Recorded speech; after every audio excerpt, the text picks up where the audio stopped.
दंतवक्त्र वध और उसकी सच्चाई। मैं कृष्ण। कंस के बाद मथुरा शांत थी, लेकिन कुछ पड़ोसी राजा हमारी ताकत को चुनौती देना चाहते थे। दंतवक्त्र एक ऐसा ही राजा था जो अपनी सेना के साथ मथुरा की ओर बढ़ रहा था। वह एक ताकतवर योद्धा था जिसके पास भारी हथियार और अनुभवी सैनिक थे। पौराणिक कथाएं कहती हैं कि वो एक राक्षस था, लेकिन वास्तव में वो एक इंसान था जिसकी महत्वाकांक्षा ने उसे क्रूर बना दिया था। मैंने बलराम से कहा, दाऊ हमें मथुरा की रक्षा के लिए तैयार रहना होगा। बलराम ने सिर हिलाया और कहा, कृष्ण हमें सैनिकों को तैयार करना होगा। मैंने मथुरा के सैनिकों को इकट्ठा किया और शहर की दीवारों को मजबूत किया, लेकिन मुझे पता था कि दंतवक्त्र की सेना हमसे बड़ी थी। मैंने सोचा कि अगर हम सीधे युद्ध करेंगे तो मथुरा को भारी नुकसान होगा।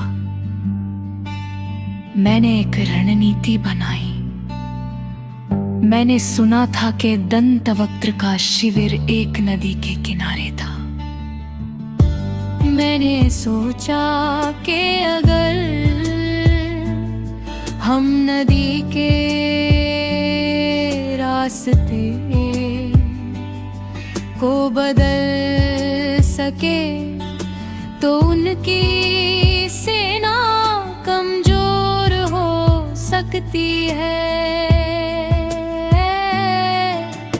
मैंने अपने सैनिकों को रात में नदी के किनारे भेजा और हमने वहां एक छोटा सा बांध बनाया। सुबह जब दिला दंतवक्त्र की सेना हमला करने आई तो नदी का पानी उनके शिविर में घुस गया। उनकी सेना में अफरा तफरी मच गई। मैंने और बलराम ने मौका देखकर हमला कर दिया। दंतवक्त्र मेरे सामने आया। उसने चिल्लाकर कहा, कृष्ण आज तू नहीं बचेगा। मैंने हंसकर जवाब दिया, दंतवक्त्र पहले अपनी सेना तो संभाल लो।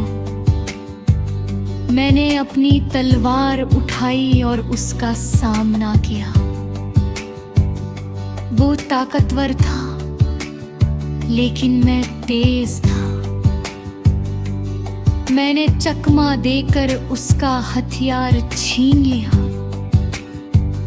मेरे सैनिकों ने उसे घेर लिया और हमने उसे बंदी बना लिया। मथुरा लौटने पर लोग चिल्लाए, कृष्ण ने राक्षस को मार डाला, जबकि यह